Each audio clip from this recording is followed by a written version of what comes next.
Chapter 2. Birthday Present. It was Sunday, and it was Fat's birthday.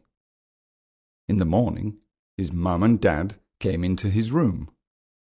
"Wake up, dear. Happy birthday to you," they said.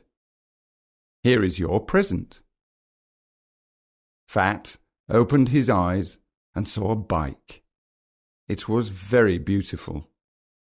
It was red and blue and had very big wheels. "Oh, thank you very much," cried Fat. "Can I go to the yard and cycle?" "Yes, you can," his parents said, "but come home at noon. Your friends are coming at 3 o'clock. You must tidy your room, lay the table, and cook pizza." "Okay, Mummy," said Fat. "Don't worry, I know I must do it."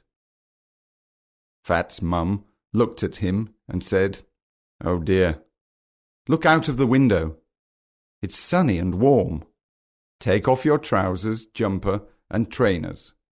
Put on some shorts, a t-shirt, and sandals."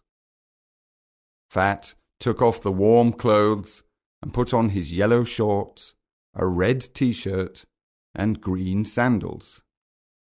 "Oh, I look cute," he said when he looked in the mirror, and he went downstairs with his bike.